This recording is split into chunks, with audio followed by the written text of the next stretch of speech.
porque o amor de Deus é incondicional. A prova disso é que Ele enviou Jesus Cristo aqui na terra, mesmo nós não merecendo, para que morresse em nosso lugar. Isso é o amor de Deus. Acredita no ser humano. Mas nós temos também o outro lado, a qual manifesta a incredulidade, a qual manifesta a raiz da dúvida, a qual manifesta a argumentação negativa para que não seja, para que não aconteça, para que não seja um fato a fé de um homem. E esse espírito maligno, esses demônios, são anjos criados pela mão divina.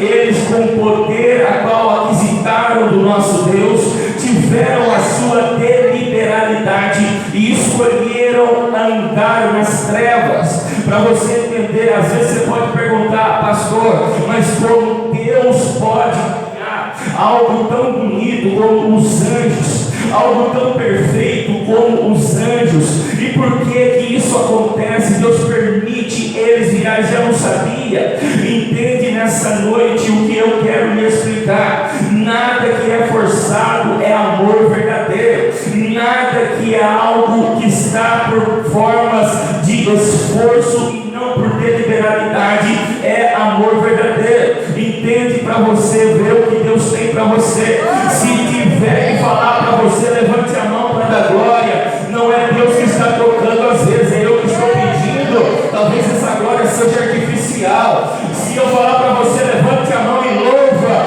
talvez você vai levantar a mão porque eu estou pedindo, mas esse louvor não é verdadeiro, é artificial. Mas se você sentir no coração e começar a levantar sua mão e dar glória, se você sentir no seu coração e começar a levantar sua mão e adorar, se você sentir no seu coração e levantar sua mão e começar a falar em mistério, eu não tenho nada a ver com isso, é você e Deus, é a sua glória, o teu valor, o teu voto, ao Deus que te criou, ao Deus que te formou, é a sua atitude de amor para com Deus, aleluia.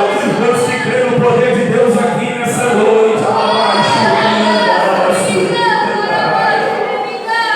Isso é a verdade. Deus, quando Ele cria os anjos, Ele cria os céus, Ele entrega algo para comprovar a essência da liberdade de escolha.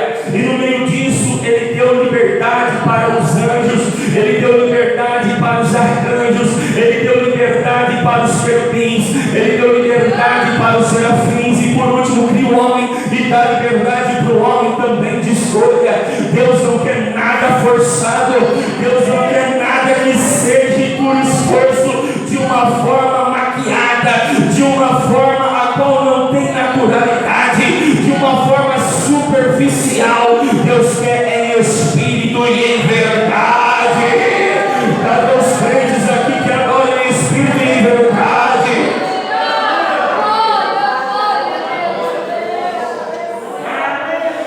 Eu estou sentindo a presença de Deus aqui nessa noite.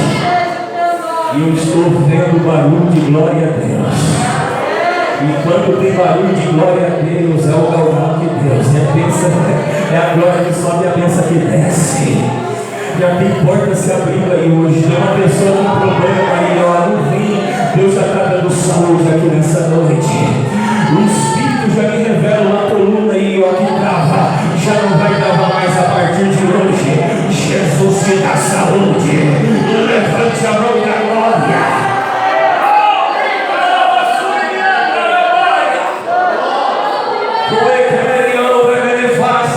Deus me mostrou uma pessoa com a cabeça aqui que estava numa situação difícil, mas Jesus já está dando saúde hoje.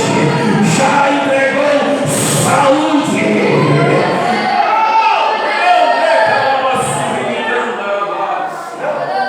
Isso é poder de Deus, não é a palavra.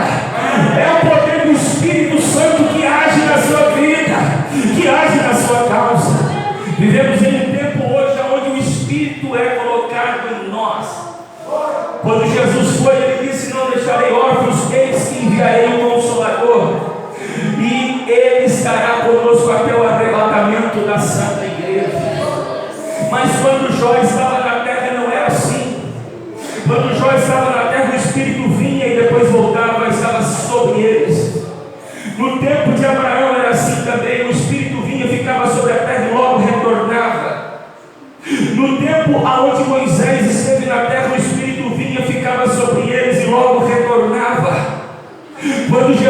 na terra, o Espírito estava sobre ele. A Bíblia diz que autorizava curas. Quantos que creem no milagre de Deus? Mas quando Jesus morreu e retornou para a glória, o Espírito veio e agora está conosco. Nós temos algo a mais, irmão. Nem Moisés não viveu isso, você está vivendo hoje. Aleluia. Nós temos algo a mais, irmão. Nem Elias viveu isso e você está vivendo hoje. É o tempo da graça.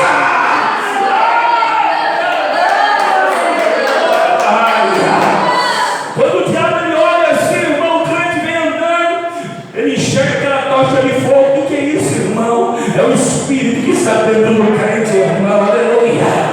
O crente vem cuidadinho andando com a bicicletinha, irmão. Quem que é aquele ali? É o cuidado, irmão. Mas quem está com ele é todo poderoso. Abre o mar vermelho. Derruba muralhas em Jericó. Quem que é? É o Espírito Santo de Deus.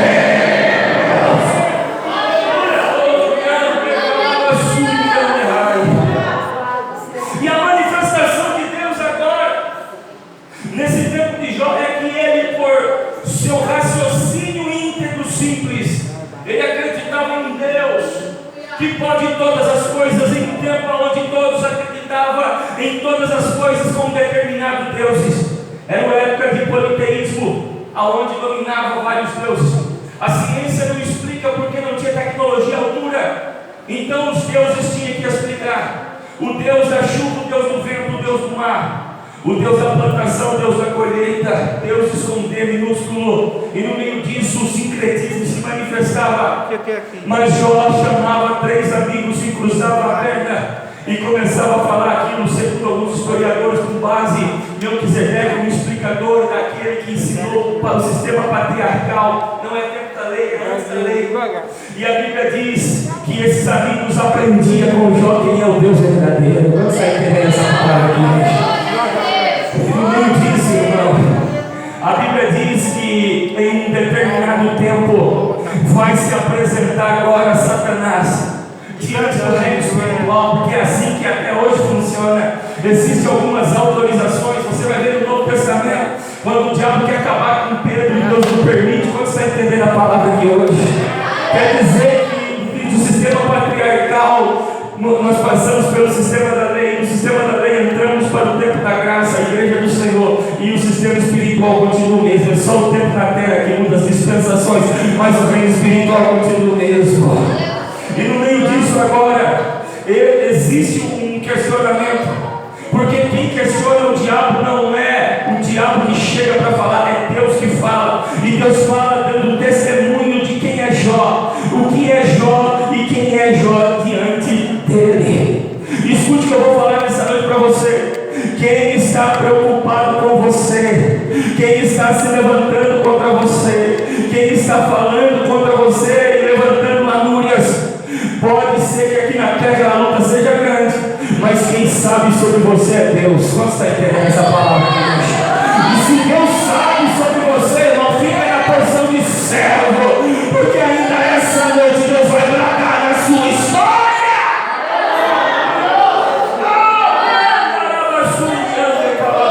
Quantos que creem no milagre de Jesus essa noite?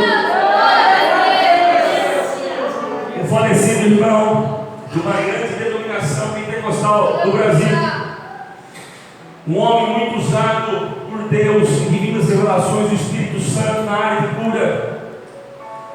Ele foi acometido de uma grande calúnia dentro do ministério, pessoas tentando derrubar aquilo que Deus tinha colocado na vida dele. Falaram que ele tinha caído em adultério, e ele era um homem solteiro porque decidiu se entregar a Deus na sua vida, já era um senhor de idade. E ele, com lágrimas nos olhos, olhou para o pastor da igreja e disse: eu não cometi esse ato, Deus sabe. Falou: tudo bem, até que se prove ao contrário, você vai ficar de banco, é 3 anos de suspensão. Ele falou: vou ficar então de suspensão, não tem problema, eu vou cumprir, porque eu estou determinado a fazer o que é justo pela ordem, mas Deus sabe que eu não cometi esse ato. Quando está entendendo essa palavra aqui hoje? Passamos de 2 anos e meio, descobriram que não era ele, era uma outra pessoa que tinha acontecido o fato. E assim o obreiro local, o pastor da igreja, chegou e falou com ele, falou: olha, me perdoa, retorne.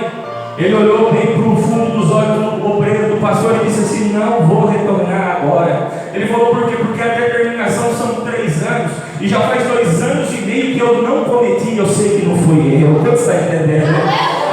Mas se Deus quer que eu fique assim na posição de servo, eu vou cumprir os 3 anos aqui, então retornarei depois. Todo mundo olhou e assustou. E quando passou os 3 anos, ele catou o microfone. Quando ele catou o microfone, um demônio no fundo da igreja pegou uma pessoa, levantou e falou assim: eu não queria que você voltasse aqui. Ele levantou a mão para o céu, mas eu voltei. Sabe por quê? Porque o diabo ele não quer que tu dê testemunho de quem é Deus. Aleluia! É fácil servir a Deus com o microfone na mão. É fácil servir a Deus, está lá trabalhando, um obreiro abençoado. Eu quero ver servir a Deus é no banco. O homem cumpriu os 3 anos mesmo não devendo. Quanto está entendendo? Quantos falou que ele devia? E ele não devendo. Mas por quê? Porque o testemunho dele não estava na terra. O testemunho dele estava no céu.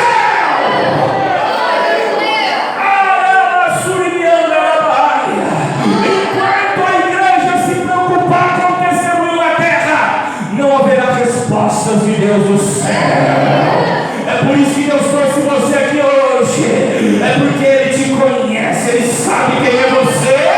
E lá no céu já tem a bênção sendo liberada para você aqui hoje. Ei, Jesus garante a vitória. O diabo levanta 3 argumentos poderosos contra a vida de Jó. E os argumentos do diabo são violentos para tentar destruir a proposta da bênção de Deus. Entende o que eu vou dizer para você nessa noite? Deus ele escolhe todos nós para uma obra. Deus tem uma obra na minha vida, tem a sua também. Eu não sou melhor que você, nem você é melhor que eu. Nós somos iguais. Quantos estão entendendo aqui hoje? Tem muita gente, irmão, que acha que é menos ou mais. Deus não quer isso para ninguém. Igreja não é pirâmide, igreja é sistema linear. Jesus é a cabeça. Quantos estão entendendo? Tem muita gente que é estranha com a igreja. Ele cisma que a igreja ela é um patrimônio pessoal. A Bíblia não diz nada que Jesus colocou como patrimônio pessoal. Jesus ele é o cabeça da igreja. Você fala para mim, por quê, pastor? Porque a igreja é a base da ingratidão. Se você está pensando em sair porque fizeram mal para você, deve ter alguém que saiu porque você fez mal para alguém também. Pode estar entendendo essa palavra aqui hoje? Se você não dá para tratar uma igreja como patrimônio pessoal, você vai se arrebentar. Só Jesus aguenta, irmão. Sabe por quê? Porque foi ele que foi escolhido para morrer na cruz do Calvário. Jó não foi escolhido. Abraão não foi escolhido. Isaac não foi escolhido. Moisés não foi escolhido, porque todos eles erraram. Só Jesus é perfeito. E é ele que merece a honra e a glória.